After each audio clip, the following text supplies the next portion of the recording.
Chapter 1. Into the Void.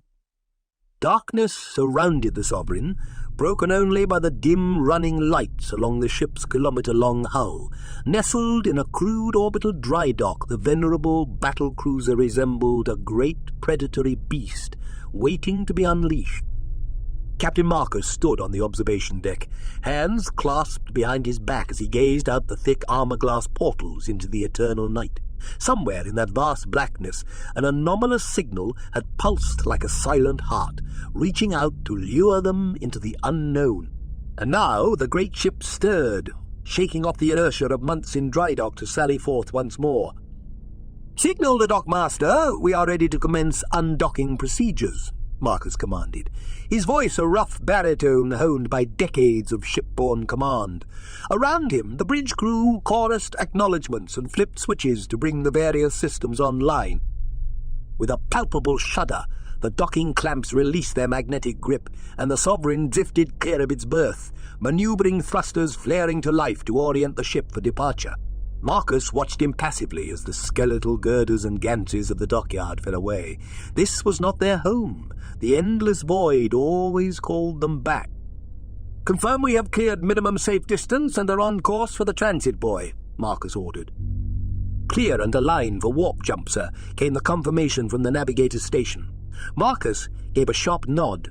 Now the true journey began. What mysteries awaited them in those uncharted depths? A week earlier, the cryptic signal had reached them, too organized to be natural, but in no known imperial code. The possibilities had lured Marcus from retirement like a long, dormant hunting instinct suddenly awakened. "Bring us to 1/3 power and proceed on transit vector," he commanded. In response, a thrum reverberated through the deck plates as the plasma drives built up power. Through the viewport, the dockyard's weak light rapidly receded, leaving only the cold points of distant stars. They were committed now to the silent sea of night. Marcus turned from the stark vista and made his way towards the bridge's central command dais. Crewmen and junior officers parted quickly before him, their envy poorly concealed. For Marcus, every step aboard this ship was like a homecoming. "Commander on deck!" barked his second, Julius snapping to attention as Marcus took his position high above the statons of the bridge. Marcus acknowledged him with a look. The chain of command was lifeblood here, but theatrics less so. "At ease, and give me a full systems report," Marcus rumbled, settling into the elevated command throne. Status lights winked back at him from its armrests. All systems optimal, for now at least. The warp could turn capricious in the flicker of an unshielded circuit. As Julius rattled off system readiness to Marcus, the Sovereign reached the designated jump point. The warp transit buoy hung in space like some ancient gatekeeper, ready to unlock the reality, rending mysteries beyond. "Bring us to station keeping at the jump coordinates and deploy sensor drones in standard transit pattern," Marcus ordered, leaning forward. "Navigation, stand by to activate Jella Field and compute our entry vector." A chorus of ayes answered him as the bridge crew leapt into the well-rehearsed steps of warp entry. At his elbow, the ship's machine spirit winked alive, cogitator feeds, linking Marcus directly to critical ship system. The complexity was dizzying, the scale sublime. Marcus's pulse elevated at the thought of once more taking them into the great beyond. "Care field is up, stability confirmed and blessed," called the tech priest manning the engineering station. Marcus keyed the internal comms. "All hands, secure for warp jump on my mark." Klaxons sounded throughout the vast ship as millions of tonnes of metal and thousands of souls prepared for an assault on the boundary between reality and chaos. Far below, the crackling heart of the plasma drives surged like a caged beast, eager to unleash unnatural forces. Marcus studied the navigational plots one final time, confirming their heading. Satisfied, he gave the order. "Initiate warp translation in 3, 2, 1... For several heartbeats, nothing seemed to change. Then, with shocking suddenness, the entire bridge began to vibrate. An instant later, the empty starfield visible through the viewports erupted into a swirling, raging tempest of unlight. The practiced crew did not flinch. Marcus kept his face an impassive mask, betraying none of the awe and discomfort he always felt seeing the madness of the warp unleashed, just meters away. Translation complete. Geller field holding. Warp heading 247 by 113 confirmed. Navigation reported. On Marcus's display, their course blinked an angry red as it probed beyond the boundaries of mapped space. Out there, only the Emperor's grace would keep the sea of souls at bay. Hours passed in relative quiet as the Sovereign sailed the tides of unreality. Marcus stood occasional watches on the bridge, familiarizing himself with new officers and drilling the crew, but mostly left shipboard operations in Julia's capable hands. There was little for a commander to do underway, save wait and prepare for what lay on the other side. The ship's discipline remained sharp, as expected from a core crew who had served together for decades. But a few new faces gave Marcus pause like stones in his boot after so long planetside. One in particular stood out to him for her sheer naivety. Jennifer Lane, freshly commissioned as ensign and on her first tour as part of the bridge crew.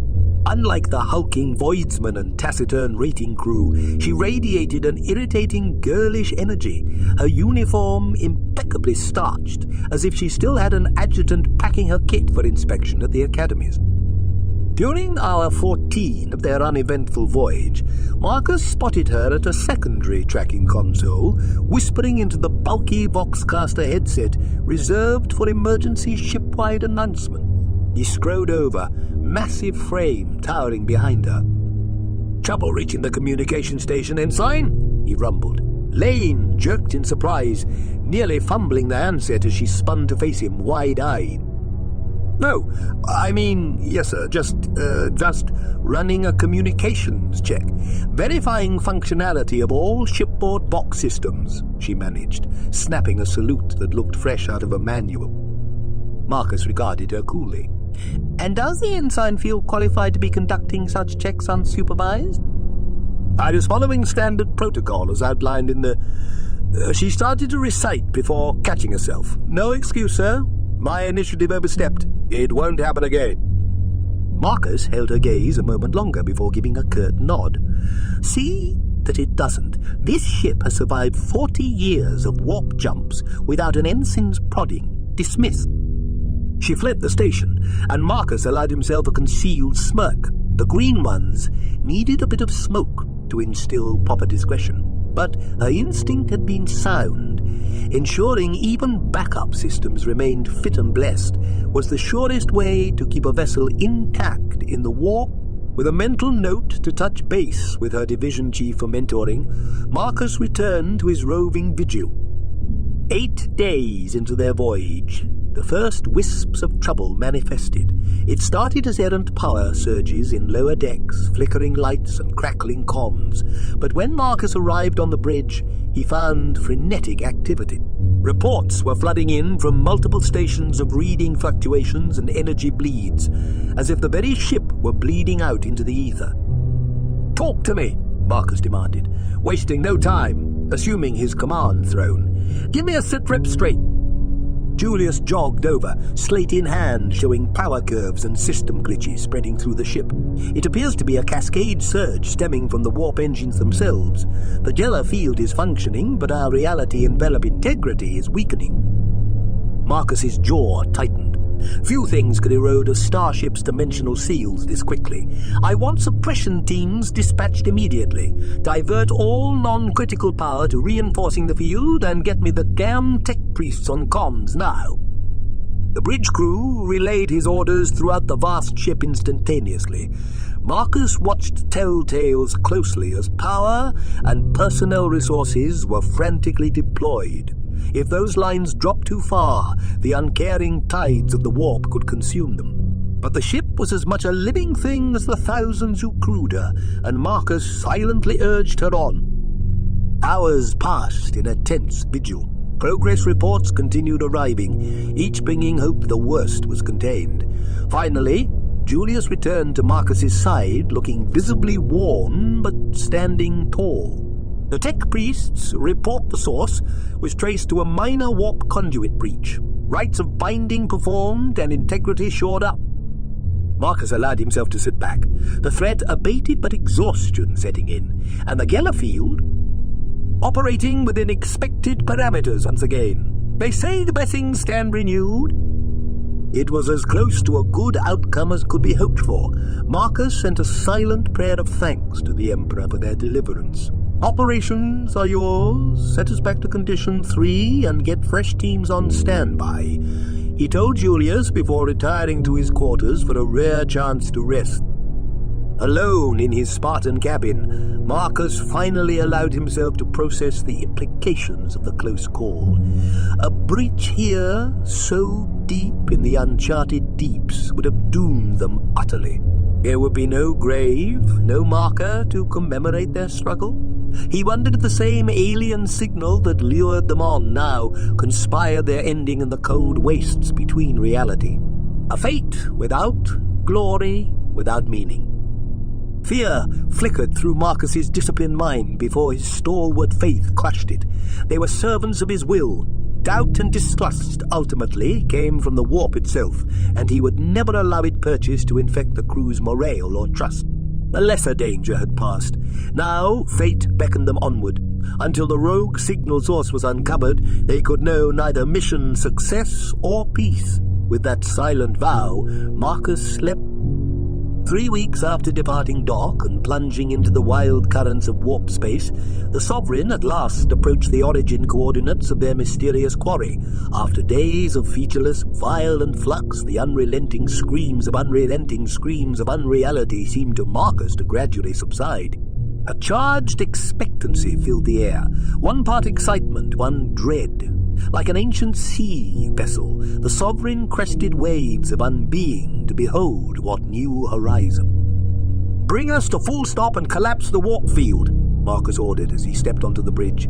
A slight shudder ran through the deck plates as the ram-scoop drives that bent reality shuttered closed. Outside, the viewports rippled and dimmed as catastrophic forces withdrew. An eerie stillness settled on the bridge as, one by one, the screens stabilized and began feeding data. Translating back to real space. "Complete," navigation called out. As the final eddies of disruption cleared, a broad star field resolved in the view screen. But unlike the cold, scattered points that marked most of the void, this space swam with bodies and light. A massive globe dominated, swirled in emerald, azure, and violet clouds, marking the second planet of the gold-white star that warmed one hemisphere. Other planets and glittering debris wheeled in concentric harmony around it. "Confirmed arrival in target system, Commander. Stand by while we establish our bearings," reported navigation. Marcus stood silent, soaking in the view of a system untouched by Imperial light. So isolated, so ripe for discovery or plunder. Spatial orientation re-established, logging all orbital bodies and trajectories. No immediately hostile presences detected, came the next report Marcus had been waiting for. "Outstanding work bringing us this deep into the deeps intact," he told the expectant bridge crew. "Now let us see what lure caught our ears across all those light years." Marcus straightened, mind-tuning to a commander's purpose once more. Full auger sweep and energy scan of all in-system bodies, and ready a shuttle for immediate descent to the second planet. "I believe that is where our questions await."